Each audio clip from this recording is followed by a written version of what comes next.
The customer's complaint is a high water bill, and one of the first things we noticed is this leaking gate valve. Not only is this gate valve leaking, it's actually stuck in the closed position, so we're either going to have to fix it or replace it. Considering this is all PVC and I've got a union fitting right here, I am going to replace it rather than try to rebuild it. I bring this up because I had a follower run into me in person at Site 1 and ask me about this exact kind of repair. And what I ended up telling him is that he can take this nut off right here, which will take this whole front piece out and the gate all the way out, and then he can replace the internal parts of the gate valve, and that would stop a leak like this from happening. We're gonna go ahead and put in a ball valve here, a PVC ball valve, to control this shut off. But before we can do that, we gotta go locate the water meter. And there it is, in the back left corner of the property, which is not a typical location for a water meter, but it's here. And now we can shut off the water to do this repair. Side note, if you see me in person out in the field or at a supply house and you want to talk to me and ask me questions, definitely do that. I'd be more than happy to talk to you and answer your questions.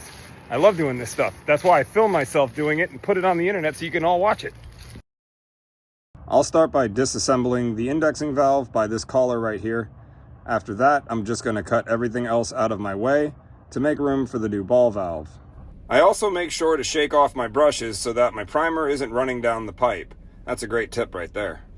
Once I get the ball valve installed, it's time to install a new piece of pipe that will eventually connect to the new male adapter at the bottom of the combo valve. When joining pipe to a fitting, it is important to do the quarter turn to spread the solvents across the whole fitting and pipe. It's all ready to go.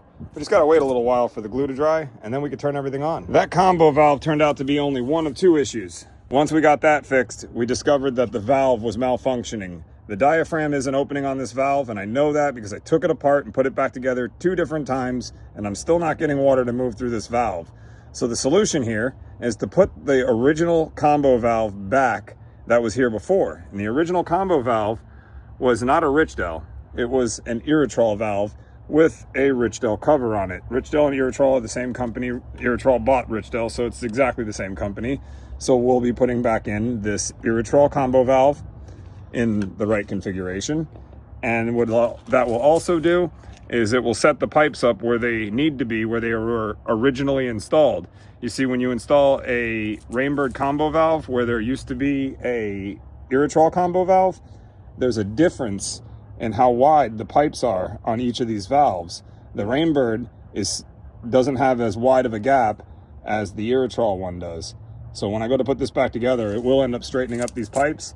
And then we'll throw another solenoid cover on there, brand new one, put it back up where it goes. And with the new combo valve installed correctly, we've got a functional irrigation system. I'm sure the customer will be happy about that. That isn't the only reason why we're here though. The original call was for a high water bill, and that was stuck closed. So the high water bill I don't understand yet, but we are going to look for some kind of a leak somewhere on the property. It doesn't look like it'll be on this zone because these 3 rotors are working just fine. And I'm not sure why they only put 3 on a zone, but maybe they're charging by the zone. Well, I believe I found the problem, and the suspect is this tree. There's where all the water was leaking out of her system and why her water bill was so big. Leaking right out into the gutter and then right down into the storm drain. So we will provide her with a proposal to make the repair to this. Once that is fixed, the leak is done, there's no more wasting water on this system, and she'll be good to go. With that said, on to the next one.